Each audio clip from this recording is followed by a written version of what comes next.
Bonjour, donc je suis Vincent Laudet et je suis le nouveau directeur du laboratoire Arago, Bagnoulinck, depuis début août.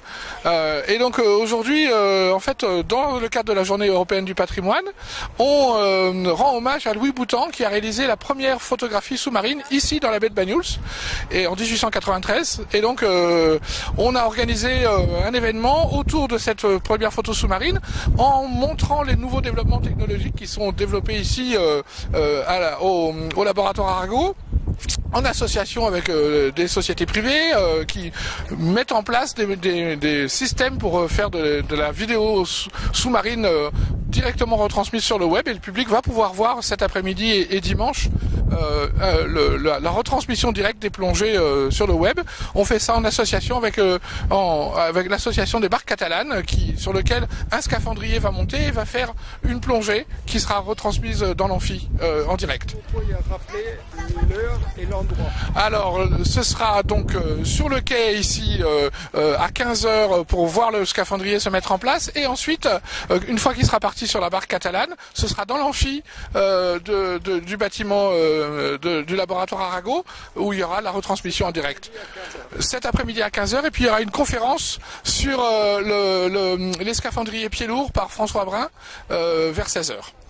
Je me présente, je m'appelle Jacques Abdoun et lors de cette manifestation qui a lieu ce week-end, c'est moi qui vais plonger sur le site afin de commémorer l'événement qui a eu lieu à l'époque en 1893 lorsque Louis Boutan a réalisé la première photographie sous-marine. Bonjour, Bernard Hospital, président de l'association Bella Ibent, Voile et Vent en catalan. Nous présentons au Forum des associations toutes nos activités. Nous vendons nos produits dérivés pour pouvoir permettre de faire fonctionner cette association qui compte 46 membres à ce jour sur Bagnols-sur-Mer. Et nous participons avec un grand plaisir à la reconstitution de la première photo sous-marine mondiale par le chercheur Louis Boutan en 1893. L'Albad, le bateau phare de l'association derrière moi, est présent pendant 3 jours pour ces journées du patrimoine. Nous avons établi un partenariat très étroit avec le laboratoire Arago et nous sommes ravis d'y participer. Voilà, je vous remercie. Juste quelques mots peut-être sur Louis Boutan. Alors c'est vrai que avec les personnes qui sont en charge de la gestion du patrimoine historique, notamment ici à l'Observatoire, notamment Sandrine qui contribue fortement à l'inventaire de tout ce patrimoine dont on a la chance qu'il soit resté ici au laboratoire. À plusieurs reprises, en fait, on a été sollicité par la famille Boutan, puis par un certain nombre de gens extérieurs ou d'associations de plongée pour essayer de voir comment on pouvait en fait organiser des événements autour de lui. Alors Louis Boutan, c'est simplement quelqu'un qui a été l'élève de Lacaze-Dutier. Lacaze-Dutier, c'est le fondateur du laboratoire en 1882 ici. Et Lacaze-Dutier, Louis Boutan a été son premier préparateur à l'Université de Paris. Et puis, donc à 20 ans déjà, il était en fait préparateur à l'université. Et puis quelques années après, il est venu ici à Banyuls pour faire sa thèse, donc un doctorat sous la responsabilité de Lacaze-Dutier. Et à l'époque, Louis Boutan était un naturaliste, donc passionné par toute la nature et notamment par la biologie. Et donc Louis Boutan avait toujours en fait en tête de développer des outils d'observation. C'est encore le cas aujourd'hui. On essaie toujours, comme disait Vincent, d'aller en avant dans la technologie pour observer finalement le vivant. Et Louis Boutan a fait sa thèse d'abord sur la fissurelle ici au laboratoire, mais bon, peu importe. Et puis ensuite il a été chargé par Lacaze-Dutier de développer le premier appareil photographique parce qu'il savait très bien qu'il fallait à un moment donné immortaliser, enfin fixer ces images de ce qui se passe sous l'eau. Et on n'avait pas les moyens, les techniques qu'on a aujourd'hui. Et donc pour faire des inventaires, pour simplement découvrir la biodiversité sous mer, sous l'eau, on avait besoin de ce genre d'outils. Mais à l'époque, il faut bien voir qu'on ne connaissait rien de la photographie. Et donc Lacaze-Dutier l'a chargé de faire ce développement-là. Il a eu la chance d'avoir une équipe extrêmement performante ici. Il y avait David qui était un ingénieur qui travaillait ici au laboratoire, qui l'a beaucoup aidé. Il y avait son frère Louis Boutan qui était aussi un ingénieur qui l'a beaucoup aidé. Il y avait François Arago, dont on parle beaucoup ici en fait, qui est l'enfant d'Estagel, qui a donné du reste son nom au laboratoire par l'amitié qu'il avait avec Lacaze-Dutier, qui a beaucoup aidé en tant que physicien là-dessus. Ils ont développé les premiers caissons pour aller sous l'eau. Et vous imaginez à l'époque les appareils photographiques sous l'eau, c'est relativement sombre. Et donc les premières images, il fallait faire des temps d'exposition qui étaient à peu près de l'ordre de 30 minutes.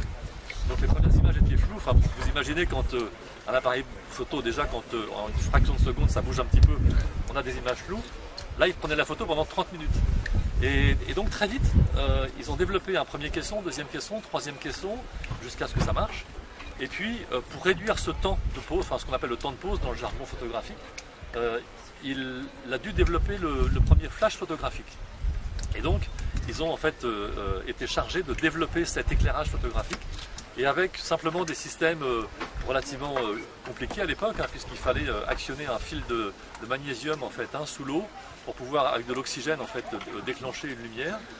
Et donc, le premier flash photographique a été inventé ici, à Bagnous, toujours par l'équipe de Boutan. Et donc, tous ces travaux-là, qui ont pris à peu près 8 ans quand même, pour arriver à développer l'appareil photographique et puis ce flash sous-marin, ont été ensuite exposés à l'exposition universelle de Paris en 1900. Donc c'est dire en fait comment c'était innovant. Et donc toute cette équipe de l'époque, enfin les premiers chercheurs, ingénieurs ici du laboratoire étaient déjà dans l'innovation. Et je pense qu'on l'est encore toujours, puisque nos équipes d'ingénieurs aujourd'hui travaillent sur le développement de bouées. On travaille aujourd'hui avec une équipe sur le développement d'outils d'observation et de vidéoconférences sous-marines pour essayer d'obtenir finalement des images en temps réel sous mer.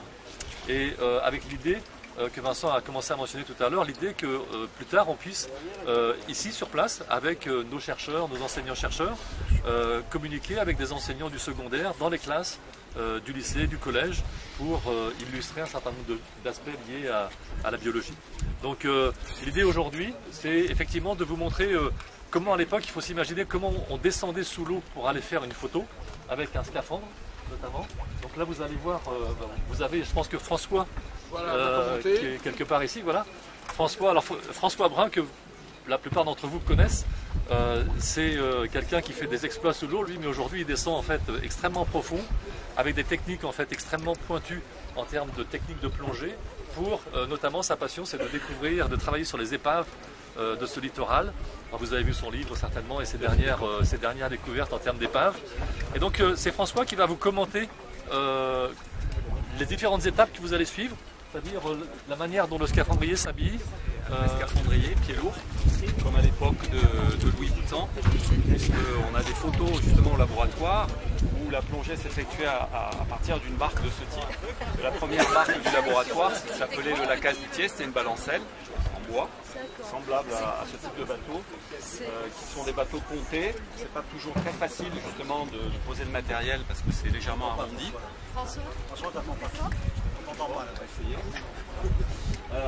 Donc Jacques Abdoun, qui est un scaphandrier, un passionné de pieds lourds, de scaphandre pieds lourds, va jouer le rôle de Louis Boutan. Et il faut environ une vingtaine de minutes pour s'équiper.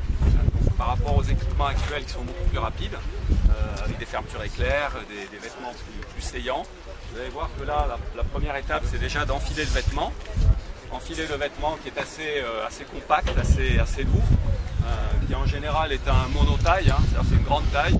Et il faut rentrer, il n'y a pas de fermeture éclair, c'est un revêtement. Il faut rentrer par justement l'orifice qui laisse passer la tête. Ensuite, la deuxième étape, c'est ce que vous voyez en ce moment, c'est-à-dire c'est mettre les chaussures lestées. Ils font environ 8 kg chacune. Et à partir de ce moment-là, quand vous avez 8 kg au pied, vous pouvez essayer. S'il y en a qui vont dans les salles de gym, c'est plus du tout évident, surtout sur un bateau. C'est pour ça qu'il faut de l'aide. Et qu'il y a toujours, vous voyez toutes les photos de scaphandrier, vous verrez toujours des aides pour l'aider à s'équiper et surtout l'aider aussi à se déplacer. Parce qu'ensuite, sur un bateau, et dès qu'il y a un petit peu de mer, c'est pas possible. Et puis ensuite, évidemment, les aides sont là pour pomper. Parce que dès que le hublot est fermé sur le casque, on ne peut plus respirer, on a juste 2 minutes de respiration.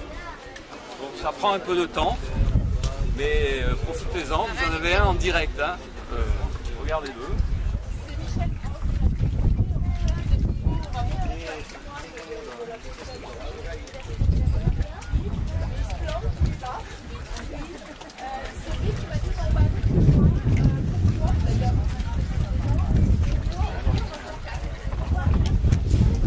Et après, ça va être à Louis après. Non, j'appuie pas. Voilà, c'est bien tout ça. C'est bon.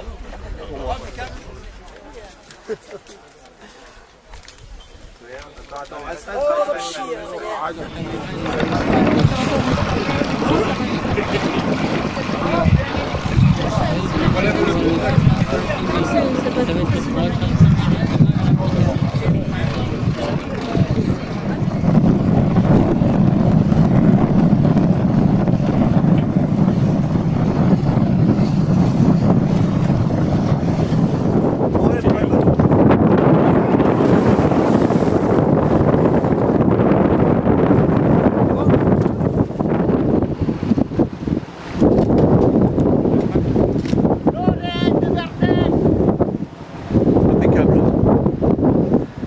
Merci.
Est-ce que vous nous entendez, Adil? Est-ce que Jean-Baptiste Bouton est là?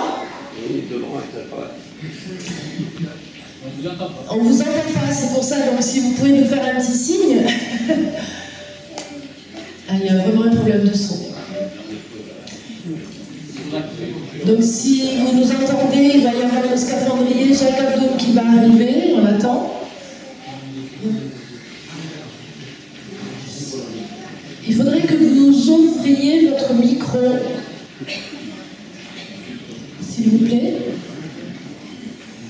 Il aurait été bien d'avoir un échange avec vous. Voilà. Ça y est, très bien. Très très bien. Super, voilà, bravo. Qu'est-ce que vous avez vu exactement? Est-ce que vous avez pu voir un petit peu les images, la vision sous-marine? Oui, on a vraiment tout vu, c'était génial. Et pour tout vous dire, on se faisait la réflexion que le vieux film était presque de meilleure qualité que le nouveau.